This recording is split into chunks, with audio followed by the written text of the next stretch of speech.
வணக்கம்.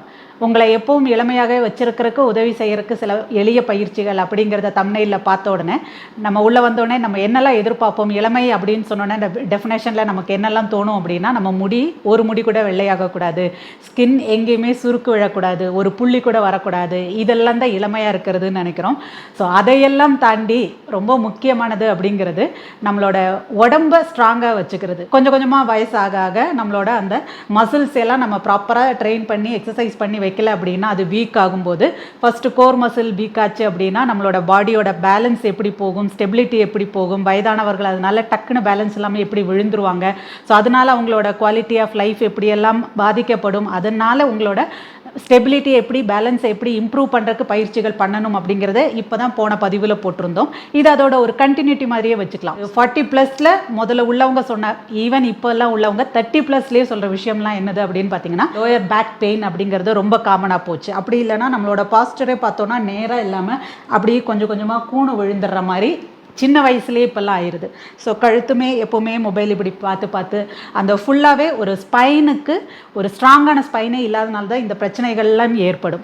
ஸோ அதனால் இன்றைக்கி இந்த பதிவில் நம்ம பார்க்க போகிறது எல்லாமே நம்மளோட ஸ்பைனை எப்படி மொபிலிட்டி அண்ட் ஸ்ட்ரெச்சஸ் அதுக்கு பக்கத்தில் உள்ள மசில் எல்லாத்தையும் இன்வால்மெண்ட்டோட பண்ண வச்சு அந்த எக்ஸசைஸ் மூலமாக நம்ம ஸ்பைனை எப்படி நல்லா ஸ்ட்ராங்காக ஃப்ளெக்சிபிளாக வச்சுக்க போகிறோம். அதன் மூலயமா அது எப்படி ஸ்பைனல் கார்டுக்கு நல்ல சப்போர்ட் கொடுக்க போகுது. ஸோ நம்மளோட லோயர் பேக் பெயின் இதெல்லாம் வராமல் இருக்கிறதுக்கும் நம்மளோட பாஸ்டரை நல்லா மெயின்டைன் பண்ணுறதுக்கும் அதை நல்லா தள்ளி போடுறதுக்கும் அட்லீஸ்ட் அதெல்லாம் இப்போமே எல்லாம் இல்லாமல் இருக்கிறதுக்கும் ஸ்ட்ராங்காக நம்மளை வச்சுருக்கிறதுக்கும் அதுதானங்க ரியலான ஒரு இளமை அப்படின்னு சொல்கிறது. ஸோ வயசு ஒவ்வொரு வருஷமும் கூட்டிகிட்டே போகுது அப்படின்னா அது நம்மளோட லைஃப்பில் அனுபவங்கள் தான் நமக்கு கூட்டிகிட்டே போகுது, அது நல்ல விஷயம்தான். ஆனால் நம்மளோட உடம்பை முடிஞ்ச அளவுக்கு இந்த மாதிரி ஸ்ட்ராங்காக வச்சுக்கிறதுக்கு ஹெல்ப் பண்ணுற ரொட்டீனை நம்ம ஃபாலோ பண்ணணும் அப்படிங்கிறது தான் இதில் ஒரு முக்கியமான பாயிண்ட்டு. ஸோ இன்றைக்கி முதலே சொல்லிட்டேன், ஸ்பைனுக்குள்ள மொபிலிட்டி ட்ரில்ஸ், ஸ்பைனுக்குள்ள எக்ஸசைஸ், அதோட ஃப்ளெக்சிபிலிட்டி ஸ்ட்ரென்த் எல்லாம் இம்ப்ரூவ் பண்ணுறதுக்குள்ள தான் நம்ம பார்க்க போகிறோம். ஸோ பயிற்சிகள்லாம் எளிமையாக தான் இருக்கும், எந்த வயதினரும் நீங்கள் தாராளமாக ஃபாலோ பண்ணலாம். நீங்கள் உங்களுக்கு தகுந்தாப்பில் கஸ்டமைஸ் பண்ணிக்கோங்க. ஃபஸ்ட்டு ஒரு எல்லா எக்ஸசைஸையும் ஒரு 10 to 15 ரெப்பிட்டேஷன்லேருந்து ஸ்டார்ட் பண்ணிவிட்டு அப்புறம் ஒரு 20 ரெப்பிட்டேஷனுக்கு 2 செட் இல்லைனா 3 செட் இப்படி கூட நீங்கள் கஸ்டமைஸ் பண்ணிக்கலாம். ஃபஸ்ட் எக்ஸசைஸ் உங்களோட ஷோல்டர் அளவுக்கு காலில் கேப் வச்சுக்கோங்க. கை ரெண்டையும் இன்டர்லாக் பண்ணிவிட்டு மேலே கொண்டு போகிறீங்க. எல்போ மடங்காமல் நல்ல ஸ்ட்ரெச், மேலேருந்து உங்களை யாரும் இழுக்கிற மாதிரி full stretch, core tight, breathing normal. நல்ல செஸ்ட் ஓப்பன், நேரோவாக இப்படியே போகக்கூடாது. நல்ல chest open, centre, breathing normal, centre,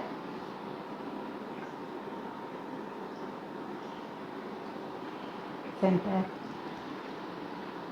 core tight, centre, relax. Just செஞ்சு மட்டும் தான் காமிச்சிருக்கேன், நீங்கள் உங்களுக்கு தகுந்தாப்பில் கவுண்ட்ஸை கஸ்டமைஸ் பண்ணிக்கலாம். அடுத்த எக்ஸசைஸ்க்கு நல்லாவே காலை வைடாக வைக்கிறோம். ஒரு கையை சென்டரில் கொண்டு போய் வைக்கிறீங்க, இன்னொரு கையை அல்டர்னேட் காலில் போய் ஆப்போசிட் சைடில் உள்ள காலில் டச் பண்ணுறீங்க. நல்லா ஸ்பைன் ட்விஸ்ட் பண்ணி கையை மேலே கொண்டு போயிருக்கீங்க, மேலே உள்ள கையை பார்க்க ட்ரை பண்ணுறீங்க. ஸோ எவ்வளோக்கு எவ்வளோ அது கையை பார்க்க ட்ரை பண்ணுறீங்களோ உங்களோட பேக் ஸ்பைன் எல்லாமே ட்விஸ்ட் ஆகும். டச், கோ அப். அதுவே ஒரு 10 ரெப்பிட்டேஷன் பண்ணிட்டீங்கன்னா அடுத்து கையை மாற்றி வச்சுக்கிறீங்க சென்டரில். நல்ல பேக் டச், கை நல்ல மேலே போகுது, எவ்வளோ முடியுதோ ஸ்பைனை ட்விஸ்ட் பண்ணி அந்த கையை பார்க்க ட்ரை பண்ணுறீங்க. கோ அப், ரிலாக்ஸ். அடுத்த எக்ஸசைஸில் ஃபஸ்ட்டு ஒன் கேட் அண்ட் கவ் பண்ண போகிறோம். கை ரெண்டும் ஷோல்டருக்கு நேராக டவுன், முட்டு ரெண்டும் இடுப்புக்கு நேராக டவுன். இங்கேருந்து இன்ஹேல், கோ அப், எக்ஸேல், டவுன். அப் போகும்போது பாருங்கள் எவ்வளோ முடியுதோ உங்களோட ஸ்பைன் ஒரு வைடு யூ மாதிரி போகிறது தெரியும். எவ்வளோ முடியுதோ அந்த அளவுக்கு பண்ணுங்கள். எக்ஸேல் பண்ணிகிட்டே வரும்போது உங்கள் சின் போய் செஸ்ட்டில் டச் ஆகணும், அந்த அளவுக்கு. ஆப்போசிட் சைடில் இப்போ பெண்ட் இருக்கும், ஒரு ஸ்ட்ரெச் ஆகிருக்கும் spine. Inhale up, exhale down. So அந்த ஸ்பைன் ரெண்டு சைடும் மாற்றி மாற்றி வைடு யூ மாதிரியும் அதுக்கடுத்து ஆப்போசிட் சைடாக ஒரு மேடு மாதிரி ஒரு யூவை திருப்பி போட்ட மாதிரியும். அந்த ஸ்ட்ரெச் ரொம்ப முக்கியம் ஸ்பைனுக்கு.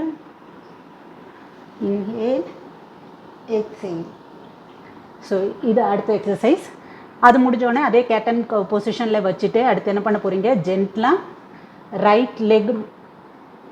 ரைட் ஹேண்ட் முன்னாடி வந்திருக்குன்னா லெஃப்ட் லெக் பின்னாடி, slow and steady and down. So இப்போ நம்ம பார்க்குற எக்ஸசைஸ்லாம் ஸ்பைனுக்கு நம்ம பண்ணுறோன்னாலே ஆட்டோமேட்டிக்காக நம்மளோட கோரையும் ஸ்ட்ரென்தன் பண்ணுறதுக்கு ஹெல்ப் பண்ணுற எக்ஸசைஸ் தான்.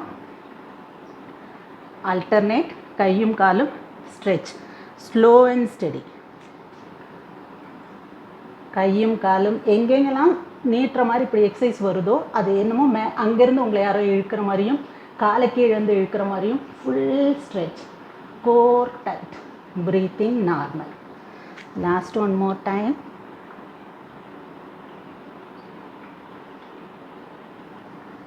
Relax.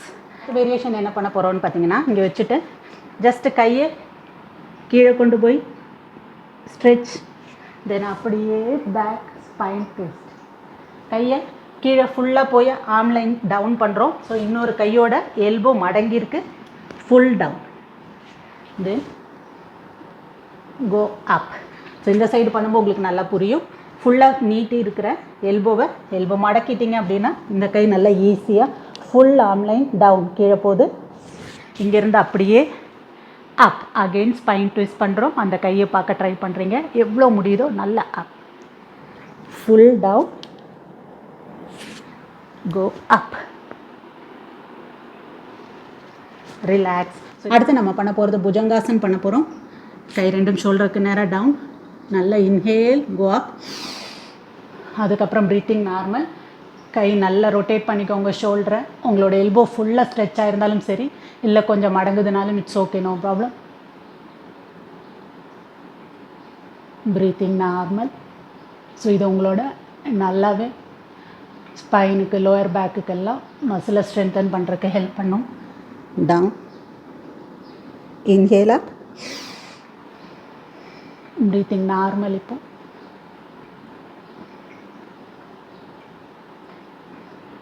slowly down. One more time. Inhale up.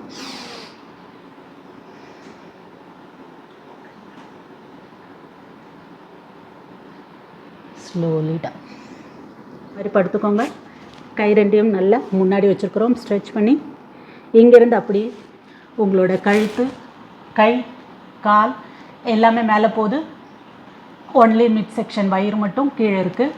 எவ்வளோ முடியுதோ அப், தென் டவுன். முட்டு மடக்கிட்டு காலை மேலே கொண்டு போக வேண்டாம். முட்டு மடக்காமல் எவ்வளோ முடியுதோ அவ்வளோ மேலே போனால் போதும். கோ அப், ஸ்லோலி டவுன். ஸோ இது உங்களோட லோவர் பேக் மசில்ஸ் எல்லாம் நல்லா ஸ்ட்ரென்தன் பண்ணுறதுக்கு ஹெல்ப் பண்ணும். அப், டவுன், கோ அப், டவுன், ரிலாக்ஸ். ஸோ இடையில உங்களுக்கு எப்போது பேக் ஸ்ட்ரெயின் ஆகிற மாதிரி தோணுச்சு அப்படின்னா சைல்ட் போஸில் ஸ்ட்ரெச் பண்ணிக்கலாம். ரிலாக்ஸ். எக்ஸசைஸ் என்ன பண்ண போகிறோன்னா, திரும்பி படுத்துக்கலாம். இங்கே ரிவர்ஸ் டேபிள் டாப் மாதிரி காலை ஃபோல்ட் பண்ணி வச்சுருக்கீங்க. Core tight, abs tight. கை ரெண்டும் சைடில். சிம்பிளாக இதை ஒரு சைடாக திருப்புறீங்க. இங்கே ஷோல்டர் தூக்கக்கூடாது. ஷோல்டர் ரெண்டும் தரையில் டச். உங்கள் கழுத்தை ஆப்போசிட் சைடில், கால் எங்கே போயிருக்கோ அதுக்கு ஆப்போசிட் சைடில் திருப்பிக்கலாம். சென்டர். ரெண்டு காலும் இப்போ இந்த சைட் டவுன் பண்ணும்போது கொஞ்சம் அப்படியே ஷோல்டர் மேலே வரும். ஆனால் மேலே வராமல் நல்லா தரையில் டச். கழுத்து opposite side. Centre. One more set. Slow and steady. இங்கே ஃபுல்லாக ட்விஸ்ட் ஆகிருக்கும். இங்கே ஷோல்டர் தரையில் ப்ரெஸ் ஆகிருந்துச்சுன்னா தான் இங்கே ஆப்போசிட் சைடில் போகும்போது அந்த ஸ்ட்ரெச் கிடைக்கும். சென்டர்.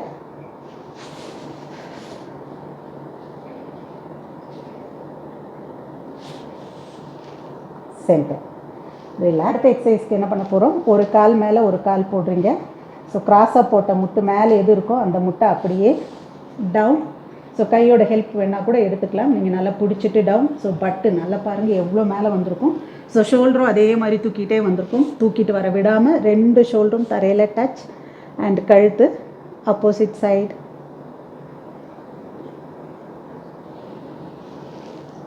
ரிலாக்ஸ். சைட் சேஞ்ச் பண்ணி பார்ப்போம். காலை அடுத்த காலில் லாக். அது அப்படியே இந்த கையோட சப்போர்ட் வச்சுட்டு full down down down down down போகும்போது எவ்வளோக்கு எவ்வளோ முட்டு நல்ல பட்டு நல்லா மேலே வருதோ வரட்டும். ஷோல்டர் மேலே வந்திருக்கும், அதை தரைக்கு அகெயின்ஸ்டாக நல்லா ப்ரெஸ் பண்ணி வைக்கிறீங்க. கழுத்து ஆப்போசிட் சைடு.